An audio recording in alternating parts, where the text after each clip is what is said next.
Hi, friends. Okay, so today I want to talk about the monomeal again. I recently was at work and I had a conversation with someone. He was talking to the higher ups in the company, kind of like doing a little manager's meeting during my lunch break period. And so I sat down at the same table as them, and they were talking about, like business things, and I was just eating my meal, right? And so I pulled out of my bag, I think it was like 6 bananas, and they weren't really paying attention. But after I ate like the third or fourth banana, the one of the guys was like, "Oh my God! Like, what are you doing? That's a lot of bananas." And instinctively, I responded to him by saying, "Well, there's about 100 calories in each banana. I'd have to eat at least 25 or 30 of them in order to get enough calories in a single day." And they were just like, "Oh my God, what?"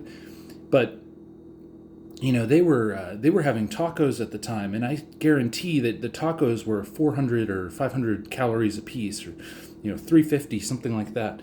So the mono meal is something that blows people's minds, and it's also like the most. I in an earlier video I called it essential vegan technology, and that's really how I like to think about it. It's such a useful way of thinking about food, and it's also something that you'll do naturally. So when you start out in a vegan lifestyle, you you might want like meat substitute foods, or you might like to go to vegan restaurants and stuff like that.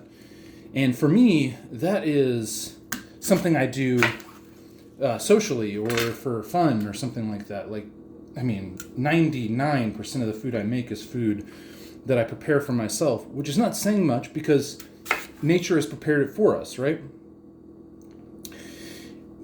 There is a movement in vegan consciousness, your vegan consciousness. When you go vegan, you move from the complicated to the simple.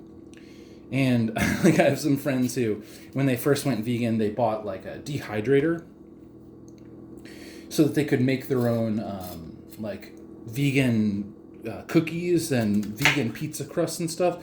The dehydrator is awesome, but honestly, the more essential piece of like a quick kitchen equipment is a good blender. Yeah, so you got to get yourself a good blender, right? I'm trying to show my blender here. Yeah, right on.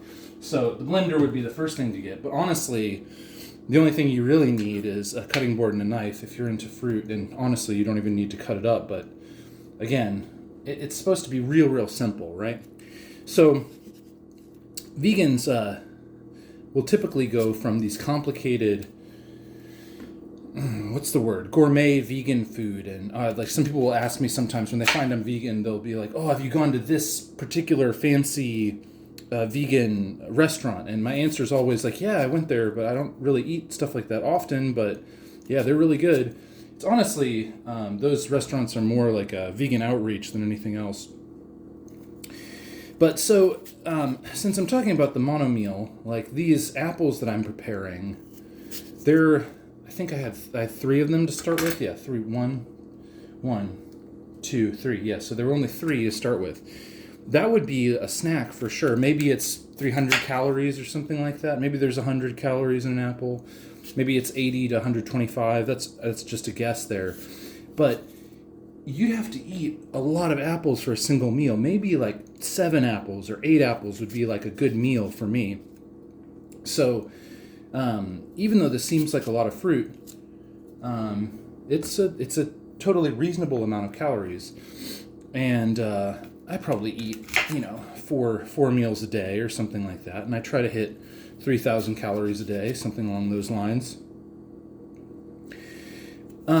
You do have to get, I think when people go vegan, they're surprised how much food they have to eat, because you do have to learn to eat a lot of food. And since I'm on that point, I should mention something that happened to someone I know. They were inspired by my vegan lifestyle, and they decided that they were going to go vegan for a month or something like that. And so they just went vegan from the standard American diet, and within like a week or two, they had started having stomach problems.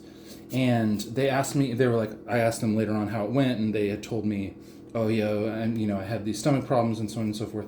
And when I talked to them about what they were eating in particular, it just seemed that they were going from an extremely low fiber diet to a diet with a ton of fiber, and probably the little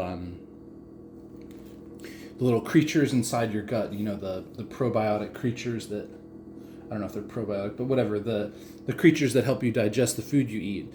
We're not prepared for such a radical shift. So that's something to keep in mind too if you're going to go vegan. Sometimes easing into this extreme fruit and vegetable content. It's not really extreme at all. That's kind of my point here. It's not extreme. It's just that it's extreme relative to what you've been doing. So that's really all I wanted to share today. But for instance, I'm going to eat these 3 apples right now as a snack. And then that blender that I showed you earlier, there we go. That blender right there has, 7 bananas in it or something like that, and green protein powder. And either one of those could be a legit monomeal. Like you could have 7 or 8 apples, or a smoothie of that size, or maybe a little bigger could be a nice meal if you're going to have 4 or 5 meals in the day. Anyway, don't feel,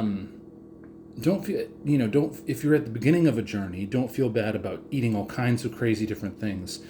But you're going to find that your taste will simplify over time. And it's a good thing, and makes life so much easier as well. Easy to buy things, easy to prepare things.